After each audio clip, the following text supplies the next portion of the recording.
Good afternoon, everybody, and welcome to another exciting episode of Late for the Party. I am your host, Harry LaBrea, a.k.a. Cover Boy, the Modern Marvel. That's right, guys, we're going to get into a Word Around the Campfire, but it's going to definitely be in my mind in general. But before we get into that, please like, comment, share, subscribe to the podcast. You can check me out on all forms of social media. The link tree will be in the description once I upload everything. You can also check out the cool Late for the Party merch on spring.com. So please tell friends. Thanks for listening, and please tell a friend, tell a foe, let everybody know that this is Late for the Party and this is how we go. So let's get to it. So I've been on this binge of watching wrestling again because it's starting to get pretty exciting with all the changes and whatnot that's been going on. So, but with this Rock joining the Bloodline and Cody finishing the story, we are finally getting probably, like, since the Bloodline stuff started, we might be getting some very good storytelling as things to come for the months on down. So, but my whole thing is that we got WrestleMania coming up pretty soon, to where it's definitely going to be most likely Cody versus Roman Reigns for the Undisputed Universal Championship. Great. That's highly understandable. Let's get to it. I think it's about time that Roman does drop the belt. I mean, and with everything that Seth Rollins has been saying about Roman now being the head of the table and getting the belt and whatnot, yeah, he doesn't wrestle as much. Like, remember that time where Brock Lesnar had the belt and he would never show up and everything? It's almost on that verge. At one point in time, when Roman came back and finally got the belt, he wrestled, 15 times, 2 years ago, he wrestled about, 15 times that year, but then he only wrestled 5 times last year. So, there is a bit of a difference and whatnot, and that's fine, that's understandable. But as what Seth was talking about, Seth is a working champion. Seth is there 24/7. Seth is not only doing promos, but he's wrestling day in, day out. I mean, is he burning himself out, hurting himself in the process? Yes. But in truth, that's what true champions would do. And for people to sit there and say, like, how the press conference, like, they were just pretty much playing, like, how Seth Rollins was basically just getting walked on the entire segment and whatnot, but the story is that there's purpose for him to be there. And seeing those last promos that he did, I'm actually excited and wanting to see how this whole thing for Seth Rollins really comes about. Now, granted, he actually might lose the belt at WrestleMania. Given the circumstances, we don't know exactly who's going to be the runner-up to who's going to win at Elimination Chamber, to see who's actually going to be facing him at WrestleMania. Now, from what I'm looking between the stack on the card, I mean, who you got right now? You got freaking Randy Orton, you got LA Knight, you got Bobby Lashley, you got Drew McIntyre, and you got Logan Paul, and you got Kevin Owens.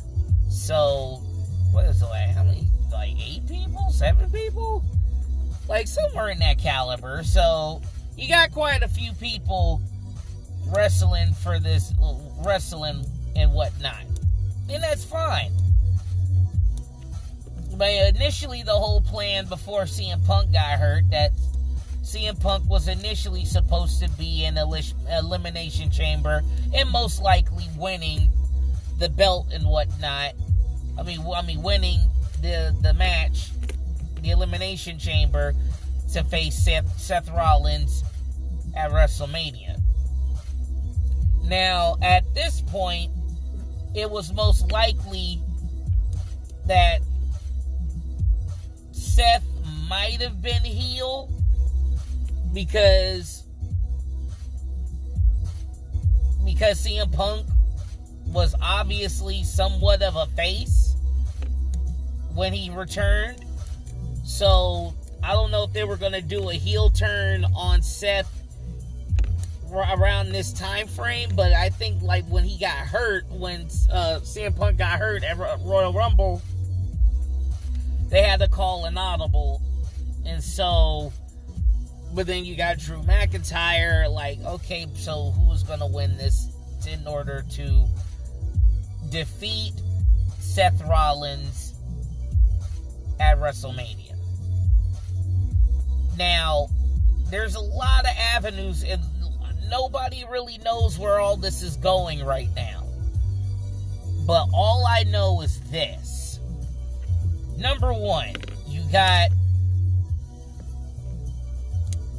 I don't think they're going to give it to Drew McIntyre. And also keep in mind the Money in the Bank scenario, it's still in play. Damian Priest still has the Money in the Bank, briefcase. So,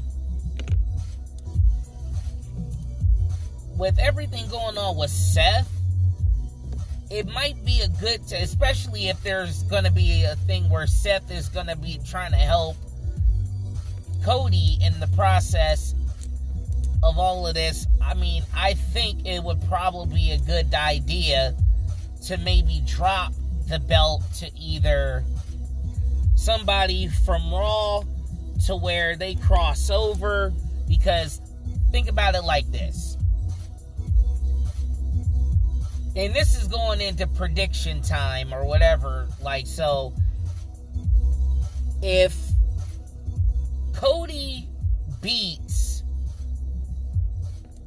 when Cody beats Roman, then that means Cody is going to go to Raw. So technically, in truth, it's only fair on an equal thing if somebody from SmackDown becomes the Elimination Chamber winner to face Seth Rollins at SummerSlam. At WrestleMania. Which, honestly, it kind of makes sense if you really look at it that way. Because he has to drop the belt somehow. It doesn't make any sense that there's just been this whole thing to where he keeps it just for him to lose it on a time frame. Honestly, I feel like this. And if they're going to do this the right way, because honestly, with Damian Priest and Rhea Ripley being like the fan favorites of the Judgment Day, I think they might try to do a face turn with one or the other. Because right now, everything that's going on with the Judgment Day, this little issue of who's the leader and whatnot, I like how they've been like, this whole stuff with R-Truth was like pretty good, but I know it wasn't going to be too long lasting, but, you know, I guess they were pulling a Sami Zayn Bloodline situation with R-Truth and Judgment Day. Good TV, though. Good TV. They have to drop, either Seth loses to whoever's the winner at Elimination Chamber, and Damian Priest cashes his money in the bank right then and there. He's gonna have to.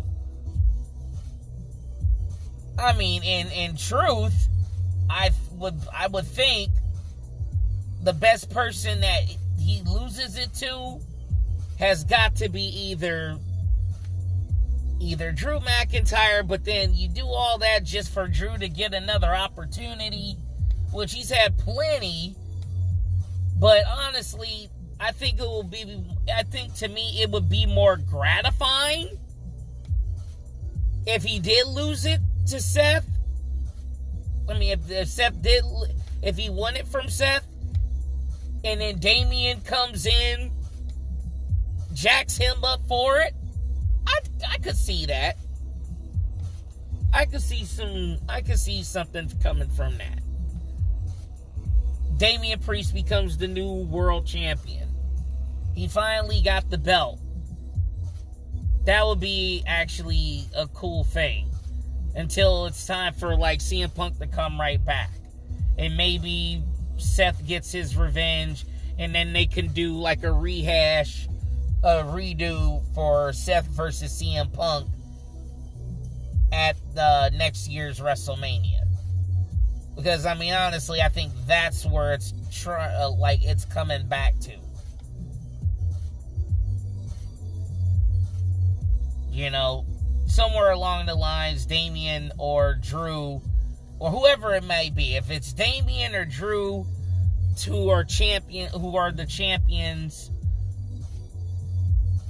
they're eventually going to have to lose it to Seth, and then CM Punk comes back, possibly wins the Royal Rumble again. He wrestles either Drew McIntyre, he either wrestles somebody in that aspect. I don't know, I can't see. Hey, who knows? It wasn't like CM Punk never won Money in the Bank. He sure has. So, there's some things that can go on with this. Everything got turned upside down. Now, for the whole thing with Cody, if he's gonna beat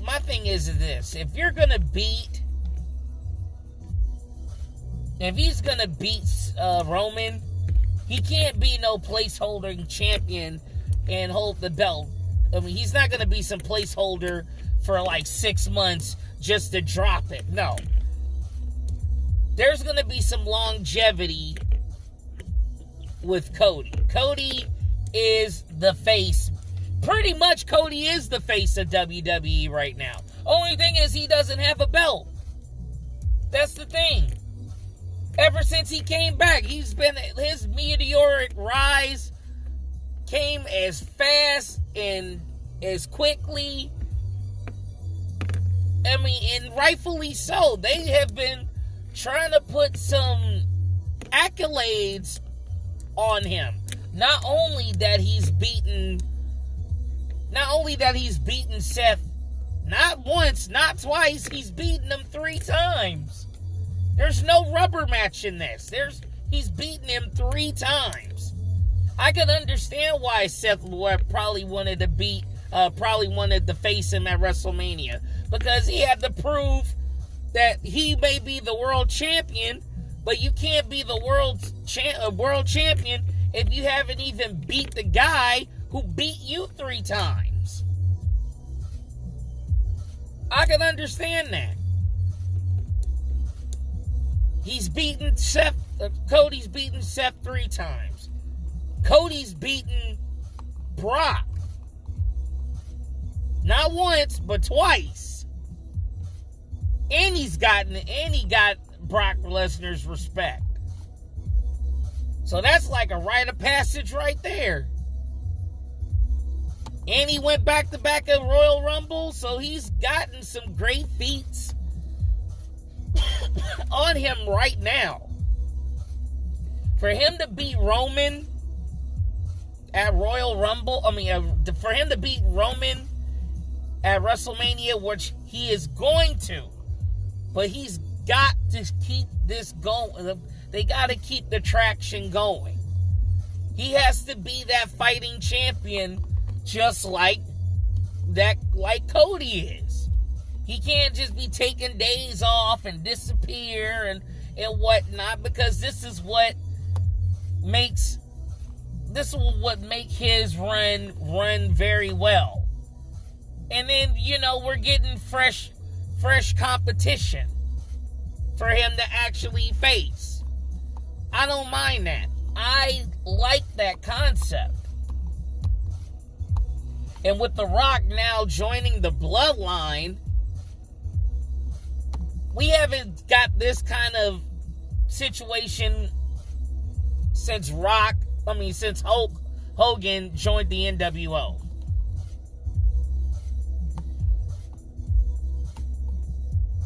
To where the Bloodline is obviously going to get bigger and bigger.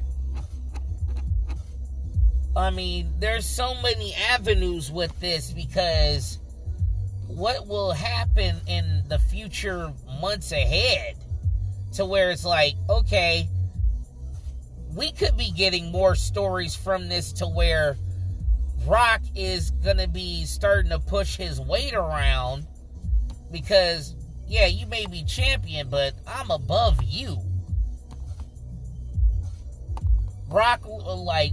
Roman loses the belt to Cody.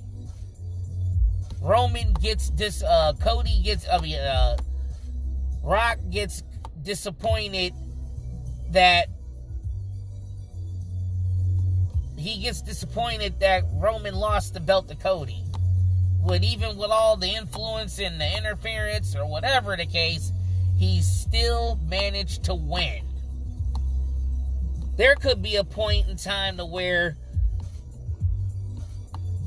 the tribal chief gets excommunicated from the Bloodline. The High Chief, which is now The Rock, instead of calling him Hollywood Rock, he can start getting the whole thing of the High Chief. Just like how Roman got the head of the table and all of that stuff. Okay, well, if you're the head of the table, I am the High Chief of the family. The High Chief of the family. He may be the head of the table, but I'm the High Chief of the family. That'll be sick. And then Roman gets excommunicated. Cody versus Rock, I could see being a match to where Cody versus The Rock, and Rock tries to get the belt from Cody. But then also he kicks Roman out. I think Cody has to hold the belt for at least a good year or two. At least 2 years, max. Before dropping the belt to anybody. And then maybe within that time frame, and then good storytelling, The Rock starts getting more power. They start getting a couple of people onto the Bloodline. Maybe we might get Jacob Fatu or some other folks in there. He becomes more power driven, more power hungry, and he's also one of the guys at TKO trying to throw his weight around. Freaking Triple H is doing whatever he can to keep everything at a balance and at bay, while the Bloodline is sitting there trying to take down Cody. Cody's defying the odds and whatnot, because it's not going to be a disbandment, no. The Rock is going to... I can see this. The Rock being the High Chief is going to anoint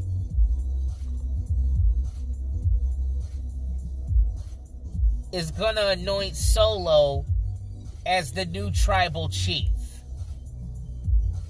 Because he's going to be disrespecting Roman, and Roman starts getting bastardized and excommunicated. They leave him out in the open. Paul Heyman is listening to The Rock, and he's breeding, well, not breeding, but he's going to be grooming freaking Solo as the new head of the table. I can see that. I can definitely see that. That'll be sick. And then we can actually get a proper redemption story from Roman. You know, he finally becomes the likable hero. But that would be like down the line. Way down the line. We're talking about probably like maybe year 5 when that happens. Like, I could see that. It could definitely be like year 5 or something like that before they really want to pull the trigger on that. But because if we're looking at, as long as Roman has been champion, he's been what? He's been champion since COVID, basically. So going on, what, 3 years or so, maybe? He's been going on champion for quite some time. So if they really want to pull that trigger, that would be a good idea. That'd be a very good idea. So, but, I mean, there's so many avenues to it to where, I mean, where does Jay fit in all this? Jay's on the other end of Raw. I mean, he's on the other side where his whole entire family's in the other side.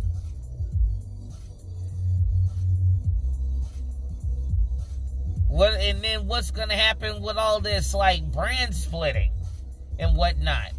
And from what I'm seeing right now that I'm actually liking is that you got Raw and SmackDown people fighting at events or like pay-per-views or events, and whoever wins those matches, like Elimination Chamber, Royal Rumble, they're making it like whoever wins Elimination Chamber or Royal Rumble, whoever that person makes the decision at Royal Rumble who he wants to face, then the person who wins at Elimination Chamber will face the opposing champion.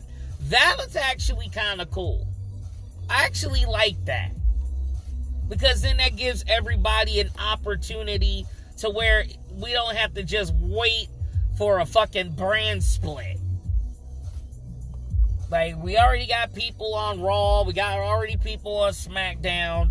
Now, if a person who wins, like, the Elimination Chamber or Royal Rumble, if they want to cross over, then more power to them. I mean, alright, so if Cody beats Roman, that means Cody's on Raw. So, now, Raw's already stacked. Not only that, you got Cody, you got CM Punk, you got Seth Rollins, you got Jey Uso, you got freaking Drew McIntyre, you got Sami Zayn, you got Gunther, you got Kofi Kingston, you got a lot of folks there. I mean, then you got SmackDown, you got Roman, you got LA Knight, you got Randy Orton, you got Logan Paul, but he's nobody who's gonna like stay there for like ever. Kind of like the same thing with The Rock, basically. But yeah, that's going to be crazy. Like, there's just so many avenues of what they can do now. It's not even, it's like the possibilities, like, are endless. All it comes down to now is just good storytelling. And from what I'm seeing right now with the promos between Seth, Cody, Roman, Drew, I mean, The Rock is whatever on it, right? But of course, Rock is gonna kick out Gems. When CM Punk gets back into the fray, it's gonna be a barn burner. Looking forward to it. I'm excited to see where all the climax comes to.